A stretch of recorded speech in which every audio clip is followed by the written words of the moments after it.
You're listening to Skeptoid. I'm Brian Dunning from Skeptoid.com.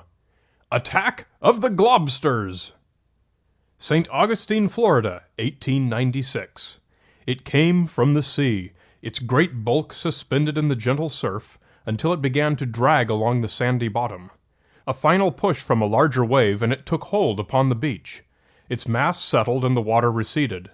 The body of Octopus giganteus, the largest creature ever to swim in the sea, had washed ashore. Tourists and media flocked to see the 5-ton remains of the fearsome beast. What became known as the St. Augustine Monster had made its mark on history and established itself as the first in a long line of creatures collectively called Globsters, great globs of unrecognizable tissue washed up on beaches, too large and shapeless to be anything but sea monsters. All too often, the default skeptical position has been to brush these off as misidentified whale parts or some other marine life that has decayed to the point of being unrecognizable. And that explanation is certainly true in many cases, probably in the majority of cases. But to be a responsible skeptic, you can't simply ignore the small number of cases that don't fit that explanation. The fact is that a few of these globsters are not consistent with the usual suspects, like whale blubber or basking shark carcasses. And that's something skeptics should be aware of. Some of these few globsters that genuinely do defy expert explanation do actually appear to be more consistent with the cryptozoologist's preferred interpretation, that of a legendary gargantuan, undiscovered cephalopod that they call Octopus giganteus. Too big to be a whale part, too shapeless to be from a giant shark. And it's these few of the strangest globsters that are worth a skeptical examination. There has been a larger number of specimens washed up that have included recognizable anatomy, such as bones and teeth, that have made positive identifications possible, despite the unrecognizable condition of the carcass.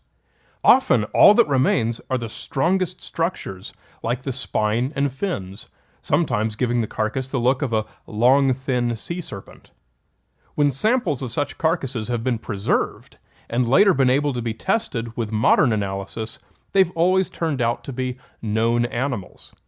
Some of the frequent culprits include basking sharks, which leave enormous carcasses of incredibly tough cartilage, and beaked whales, which can be huge but have long, reptilian-looking snouts that often baffle observers.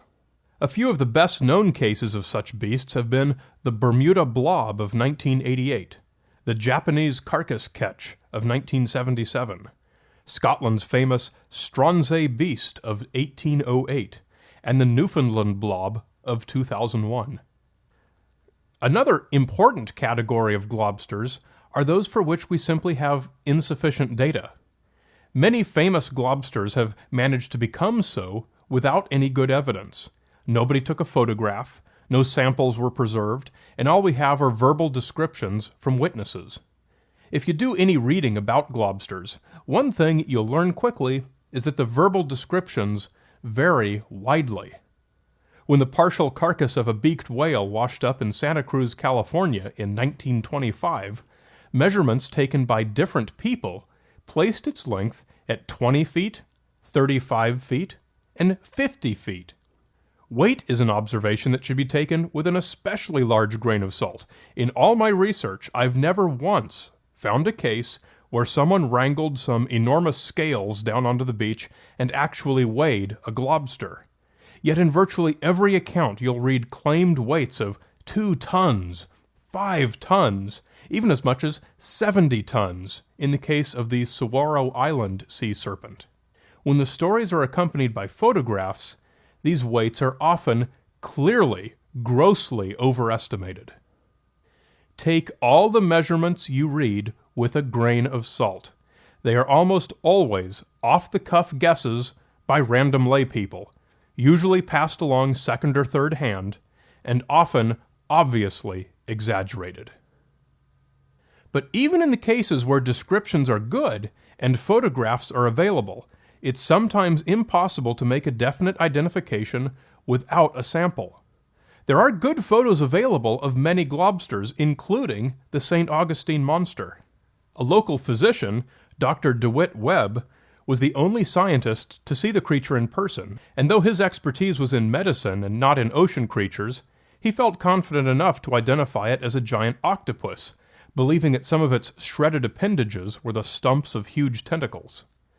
Based on this tentative identification, Webb sent photographs to the nation's leading authority on cephalopods, Professor Addison Emery Verrill. At first, Verrill thought it might be Architeuthis, the giant squid. In one article he wrote, Verrill changed his mind and concluded that it could be an octopus, but since it was many times larger than any known species, he assigned to it a new name, and the term Octopus giganteus was born. Interesting that, based on an early assumption by Webb, a man with the best of intentions but the wrong background, only the cephalopod explanation was considered. Should he not also have sent samples and photographs to whale experts and shark experts and allowed alternate theories? Does the lack of a known explanation force us to conclude that there can be no known explanation? There is a clue to the identity of a lot of globsters hidden within the witness descriptions. Often, you'll read that the creature was covered with white fur, or sometimes brown fur. Sometimes stiff-pointed quills are reported. White fur, or quills, are an immediate tip-off that what you're looking at is almost certainly deteriorating connective tissue, which is made of collagen. Collagen is the most abundant protein in mammals and most other animals. It's a long, sturdy, triple helix molecule and is the major component of strong connective tissue like bones, tendons, ligaments, and cartilage. Leather is strong because it's mostly collagen. Those indestructible tendons that get in your way when you carve a turkey are a hassle because they're mostly collagen. Many of the ligaments in your body are strong enough to lift a car because they're mostly collagen. Suffice it to say that if you're looking for durable biological material, look no further than collagen. Collagen is usually the last part of a body to decompose, and marine animals have a lot of it in their skin and in whale blubber. As this collagen-rich soft tissue decomposes, it leaves behind a mat of white fibers, which can have the appearance of dirty, shaggy, white fur. Throw in some tendons, and you've got quills, too. So keep an eye out for white fur when you read globster accounts. It's a great clue that you're very likely dealing with a big piece of the skin or blubber of a whale or other large animal. So I found the collagen explanation quite satisfying for a number of the so-called unidentifiable globsters. But let's go back to what we were saying earlier about those few cases where that interpretation truly doesn't fit the photographs. I'm speaking most specifically of the 1896 St. Augustine Monster, which was simply too big, thick, and solid of a mass to be a big piece of blubbery whale skin. I would also consider the 1960 Tasmanian Globster, the 1990 Hebrides Blob, and possibly the 1997 4-mile Globster from Tasmania to fit this category. Well explained as collagen, but of sizes and shapes poorly explained by any known sources of collagen. Indeed, in 2004, amino acid analyses of samples taken from the St. Augustine Monster and 5 other famous globsters confirmed that they were all whale collagen. Probably most of these globsters were chunks of blubber, but is there something else, something bigger and thicker than blubber, that could give the St. Augustine Monster the shape of the body of a giant octopus? A sperm whale's junk is the lower section of the spermaceti organ in its head. Making up a quarter of a sperm whale's entire mass, the complete spermaceti organ can weigh over 10 tons and produces the sperm whale's distinctive head shape.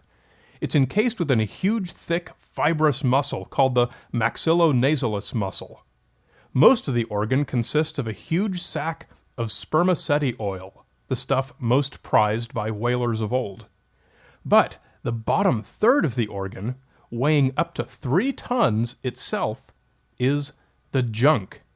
This is a sac with much denser oil, and it was called the junk and discarded because it's filled with extremely tough collagen partitions.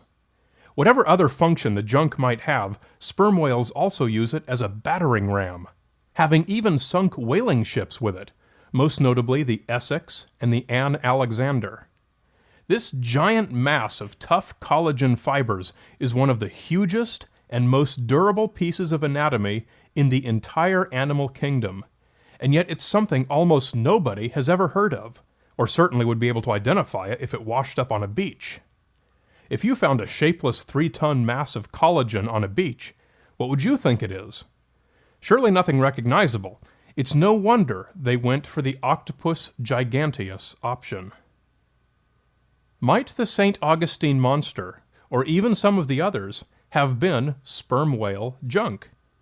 Of course, I can only speculate, but Professor Verrill knew a little better. Dr. Webb sent him a sample, and upon examining it, Verrill said it was definitely not a cephalopod, but rather cetacean tissue. He even said the whole mass represents the upper part of the head of a sperm whale, detached from the skull and jaw. And yet, cryptozoology websites still uncritically embrace the Octopus giganteus identification. The takeaway should be that there are still perfectly plausible explanations, no matter how alien the globster seems. When you hear people conclude that there is no natural explanation just because they don't know one, you should always be skeptical. Don't forget, Skeptoid is licensed for use in the classroom and is encouraged. Come to Skeptoid.com for information about my newest live show, Sounds from Beyond, a fun-filled hour packed with weird actual recordings and strange sounds, guaranteed to educate and amuse as we apply scientific thinking to learn exactly what these weird phenomena really are. Come to Skeptoid.com and click on Live Shows. You're listening to Skeptoid. I'm Brian Dunning from Skeptoid.com.